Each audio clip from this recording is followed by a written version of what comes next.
I kid you not, it is 1 o'clock in the morning. I am filming this review at 1 o'clock in the morning. Why? Because that's how little of a life I actually have.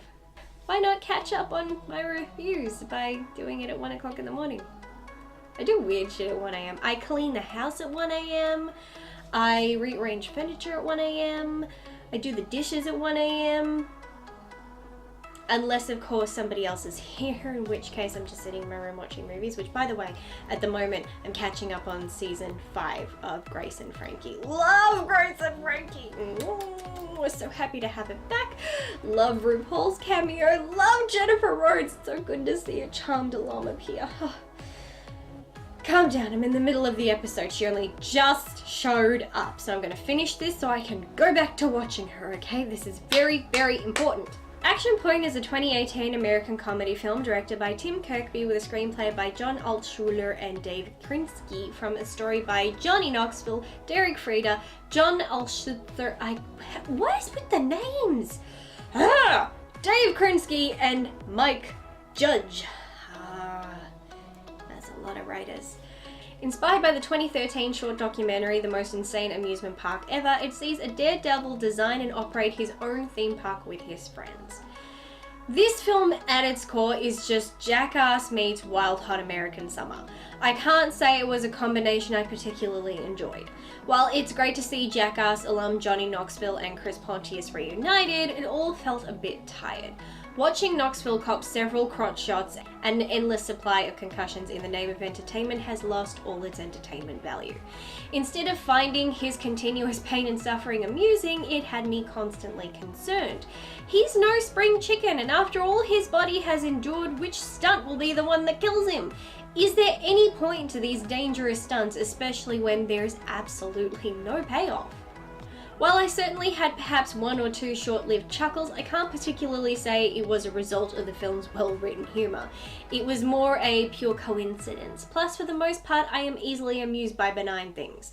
The story is quite lackluster. I didn't feel the story narration was particularly necessary. The central story was not exciting or impactful enough for it to warrant a narrative, but I suppose I appreciate the efforts. However, the narration scenes felt like just a more sensible / viewer-friendly version of Bad Grandpa, only with better writing. It all does come off like a Jackass movie, just if a Jackass film had an actual thought-out plot and acting.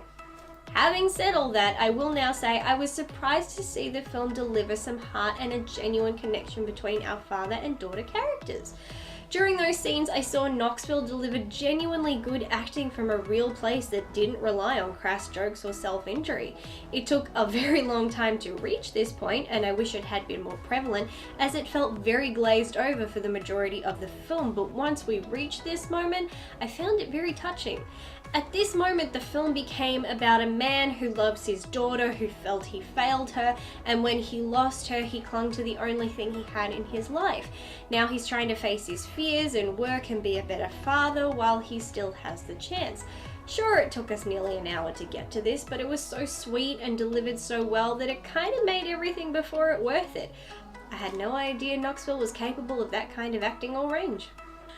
I don't think this is a good or entertaining film. It lacks so much of anything to make it even memorable. Had it not been for the impressively delivered emotions that took me by surprise, I'd be writing this off altogether. If you're hoping for an exciting film, this isn't it. But if you just want to watch Knoxville injure himself repeatedly for an hour like the good old days, then this is definitely the movie for you. God, do you guys remember Jackass?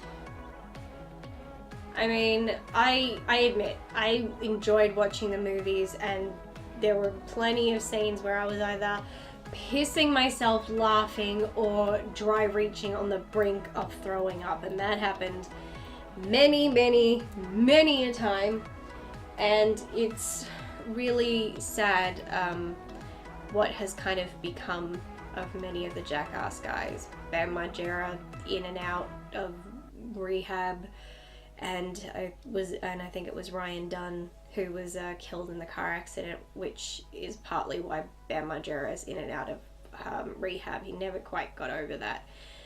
But hey, if that's your best friend dies, I don't think that's something you easily get over. it's so sad what has become of the whole crew, but I guess that's why I kind of enjoyed seeing Johnny Knoxville and Chris Pontius together, even though Chris Pontius's character was a hot mess.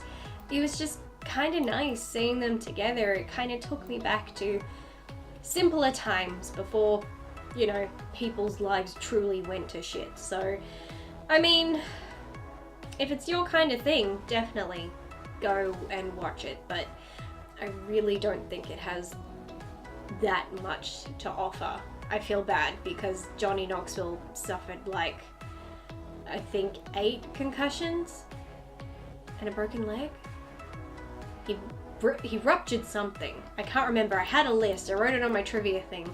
But yeah, he sustained a great number of injuries for the sake of this movie, and I just don't think it was worth it. So, if you've heard of this film, if you've seen this film, please comment down below, share your thoughts.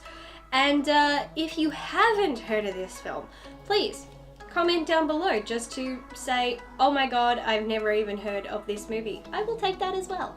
So, I'm off to, I don't know, do another review.